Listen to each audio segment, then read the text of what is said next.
The camera loves David Bromstad. It always has. On My Lottery Dream Home, he's a human firework, bright, loud, and impossible to ignore. He throws his arms around lottery winners, dances through open-concept kitchens, and turns beige living rooms into kaleidoscopes of color. But television is a house of mirrors. What you see reflected back is rarely the full truth. Behind the rainbow tattoos and the infectious giggle lies a story that HGTV's editing suite will never touch. This isn't a story about a scandal or a downfall. It's about the quiet, almost invisible cost of smiling through a hurricane. What really happened to David Bromstad is not a single event. It's a collision of cruelty, creativity, and a courage so fierce it had to be learned in the dark. To understand David's fall, you have to start in a place that never made it to the highlight reel, Cokato, Minnesota. In the 1980s, Cokato was a Scandinavian-American pocket where conformity was survival. David was a boy who painted instead of hunted, who saw the world in electric hues when everyone else seemed content with gray. He has spoken sparingly about his youth, but the fragments are devastating. By high school, the bullying was not casual teasing, it was choreographed cruelty. One memory, which he later described to a journalist with a hollow calm, involved the entire student body. Over 600 kids, he claimed, turned their backs on him in the cafeteria simultaneously. But the detail that broke him was not the students. It was the principal who laughed along. That adult, that supposed protector, joined the mockery. At that moment, David learned a lesson no child should learn: the world does not always punish the wicked. Sometimes, it applauds them. If you watch My Lottery Dream Home closely, the clues are everywhere, buried under the confetti. Notice how David never talks about his own home during the first 5 seasons. Watch how he deflects personal questions with a rapid-fire joke. The first real clue appeared not on television, but in a 2008 interview where he casually mentioned living with depression through most of his 20s. Fans skimmed past it. They wanted the glitter. But the second clue was louder. In 2015, David's ex-partner, a man named Jeffrey Glasgow, filed a shocking lawsuit. The allegations were ugly financial mismanagement, wild parties, substance-fueled chaos. The tabloids had a field day. But here is what actually happened: David remained silent. He did not tweet a denial. He did not cry on a talk show couch. His legal team let the courts work. And when the judge dismissed the case entirely, ruling the claims baseless and sanctioning Glasgow for filing a malicious prosecution, David's only public response was an Instagram photo of a stormy sky with the caption, *, silence is sometimes the loudest answer. *, that was the clue. A man screaming for attention does not choose silence. A man protecting something fragile does. The real crack in David's armor happened in 2016, but nobody saw it because there were no cameras. That year, his father was hospitalized with a heart condition so severe that doctors warned David to prepare for the worst. At the exact same time, a lifelong friend, a man named Greg who had stood by David during the Minnesota years, suffered a massive hemorrhagic stroke. David flew to Greg's bedside, then to his father's, then back again.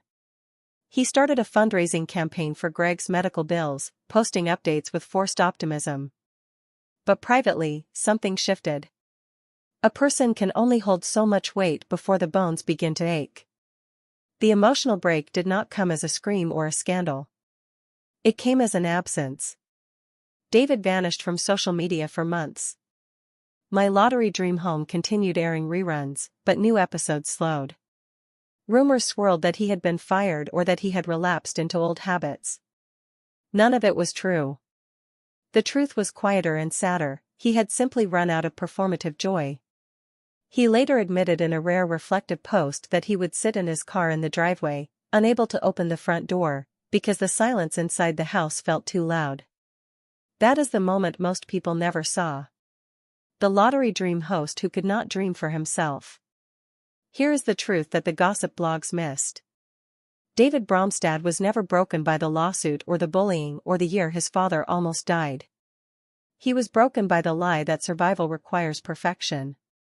For years, he had constructed a persona, the unkillable optimist, the gay kid who won, the artist who turned pain into paint. But by 2018, that persona had become a prison. The final truth emerged slowly, not in a tell-all interview, but in a single photograph posted in 2023. David stands on a rocky cliff in Norway, having just completed a brutal hike. His face is flushed, his hair a mess, no trace of television makeup. The caption reads, "I've been through hell a few times. I'm not ready to talk about all of it. But I'm finally clear-headed. And that's enough." The truth is that David Bromstad experienced what psychologists call demoralization, the slow erosion of self-trust that happens when you spend decades being what everyone else needs you to be. He also experienced something rarer, a deliberate, unglamorous reconstruction. He started seeing a therapist who specialized in complex trauma. He stopped dyeing his hair for a year, letting the gray show. He sold his old house, the one filled with the echoes of the lawsuit era, and bought a smaller place in Winter Park. He filled it with his own art, not for the cameras, but for his own walls.